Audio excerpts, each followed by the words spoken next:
very, very high. And our beloved hero, Senator John McCain,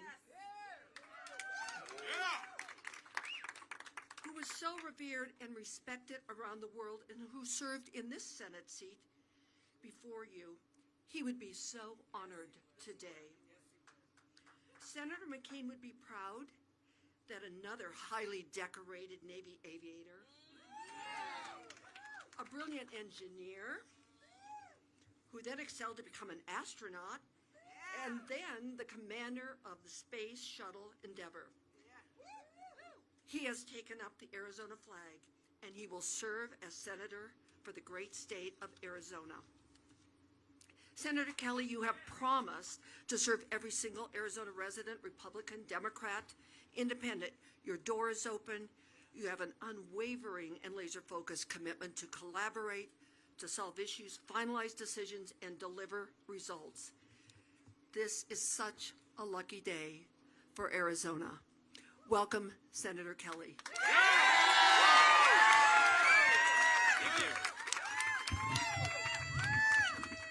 Thank you, Sharon. Thank you, everybody, for being here. What a great day today. A great night last night. Gabby and I were at the Elton John concert. But it's fantastic to be here today. And after, more votes have been counted, it's clear that we've been successful in this mission. Right, Gabby?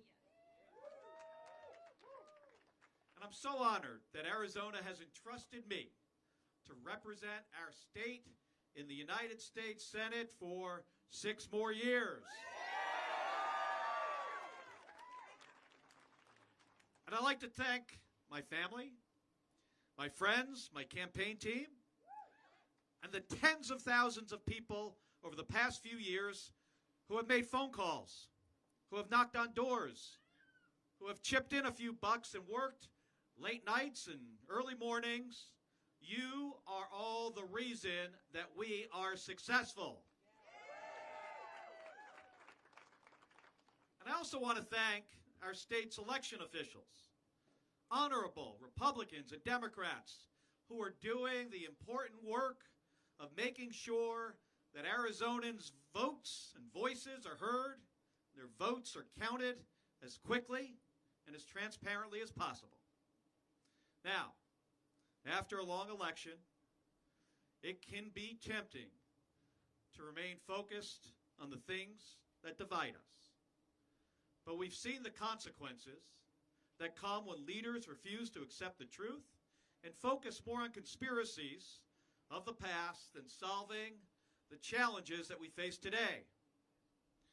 And for the past 2 years, as we face these challenges, there has not been a day, not a day has gone by where I have not remembered that I am sitting in the Senate seat of Senator John McCain.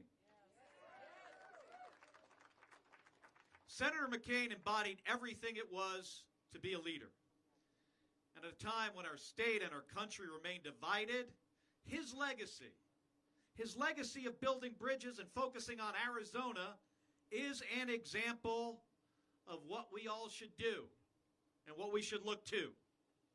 Especially because while we face serious challenges, we also know that when we come together and focus on solutions, we can make progress.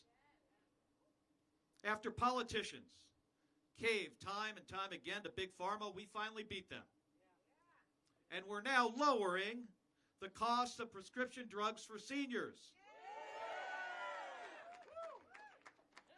And after politicians failed to respond to mass shooting after horrible mass shooting, Republicans and Democrats came together and passed a gun safety and mental health law. And after decades of politicians saying that they bring manufacturing back to America, we are finally doing it. Last month I spoke to an Arizonan named Tarji. Now, Tarji's a single mom with 3 kids who was out of work for more than a year. Then she found an email in her spam folder. And inviting her to apply to the Quick Start program at Estrella Mountain Community College. She applied to this program, and she got in. And after completing the 10-day program, she got an interview and then a job at Intel. Now, Tarji is a semiconductor manufacturing technician. Now think about that for a second. I mean, in just a couple of weeks, she went from struggling to make ends meet to her spam folder, and then to the first... We generally try not to look in there, but this is one time it worked out okay. But then to the first step in a new career that you can actually raise a family on. A career which, by the way, does not require a 4-year degree. Now that's life-changing.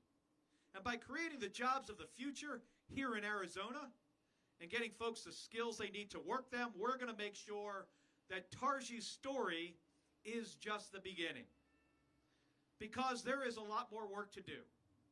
For mothers like Tarji who are working harder and harder to get ahead, for the third and fourth generation farmers in Pinal County who are leaving their fields unplanted in the middle of a drought, for the restaurant owner in Flagstaff, or the home builder in Tucson who is getting pinched by supply chain bottlenecks, for the Arizona women who have spent months making it loud and clear that they will not stand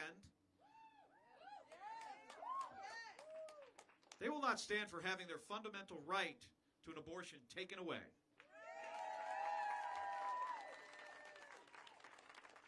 And for the parents all across the state who are lying awake at night trying to figure out how they're gonna afford Christmas presents next month or college tuition next year. The way to solve these problems isn't by pointing fingers. It's not by dividing people. It's by listening and finding common ground. And as we see in the results here in Arizona and across the country this week, no one party has a monopoly on good ideas or the support of voters. But I have seen that when we seek to represent everyone, not just the people who voted for us, we're capable of extraordinary things. And nowhere is that more true than here in Arizona, a state that is defined by our toughness, by our work ethic, by the different places we all come from in pursuit of the same dreams for our families. Centuries ago, the Hohokam people dug canals in the dry valley floor, irrigating their crops to thrive in the desert. Today, in the view of these same canals, we're building facilities that will manufacture the most advanced microchips ever made. That's who we are. And that's where we're heading, but only if we stick together. So to Arizonans, my commitment to you remains the same. I will always be honest with you. I will always put our state ahead of politics, and I will always work to find common ground and deliver results that move Arizona forward. Thank you so much. Thank you, everybody. Thank you. Thank you. Thank you, Gabby. Boom. Thank you.